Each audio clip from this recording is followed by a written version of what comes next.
बिस्मिल्लाहिर्रहमानिर्रहीम अस्सलाम वालेकुम। मैं जी साबर, तुसीं वेखो साबर की दुनिया।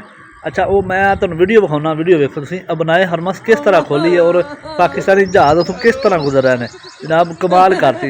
ते एक अबनाए हरमस तुसीं वेख लो, फिर मैं तुहानूं होर वीडियो विखाउना। अल्लाह माफ़ करे, बारिश इन्नी हो रही है, जालाबारी इन्नी हो रही। आ मुंडा किसी राह के उत्ते खड़ा है, वो विखा रहा कि मैं इत्थे किते जा रहा सी, इन्नी जालाबारी हो रही है कि मैनू इत्थे मोटरसाइकिल खलार के ना तो यानी सफ़र नहीं मैं कर सकता।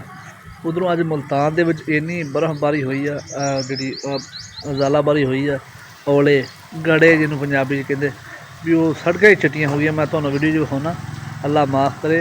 तो आ साडे कोल इत्थे वेख लो भी रात बारिश पई है, तो आ बनाए हरमस इत्थे भी बनी खड़ी जावे ना, आ किनारियां दी हो के इत्थों दी लंघना पैंदा। तो ये बनाए हरमस तो घट आ।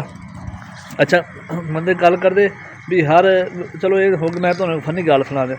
अच्छा गल किस तरह मैं तुहानूं विखा देवां भी बंदे कहते भी हर कामयाब मर्द के पिछे ना औरत का हत्थ हुंदा। औरत का हत्थ वाकई हुंदा।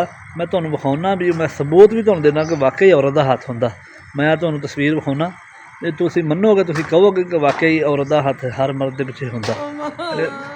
मेरे पिछे कोई नहीं गा, तो मैं तुहानूं तस्वीर विखाउना। होर मैं जनाब एक वीडियो लाई सी पैसे के मुतलक, वो 3-4 उवें पुछण वाले मैनूं बंदे ज़्यादा ने, वीडियो वेखण वाले बंदे थोड़े ने। वो साडा कोई बंदा किते गया होया काम ते आएगा, फिर असीं वीडियो बनावांगे। और तुहाडे इलाके किवें बारिश किवें हो रही, अल्लाह पाक जिन्ने मेरे किसान भरा ने उन्हां दी अल्लाह पाक फसल तैयार आ, अल्लाह पाक उन्हां दी हिफाजत फरमाए। और जिथे किते मुसलमान परेशान है, अल्लाह उन्हां दी मदद फरमाए। जेड़ा मेरी वीडियो वेखण दे, अल्लाह पाक दी हर नेक ख्वाहिशात पूरी करे और अल्लाह तुहानूं खुश रखे, आबाद रखे। सानूं दे इजाज़त, अल्लाह हाफ़िज़।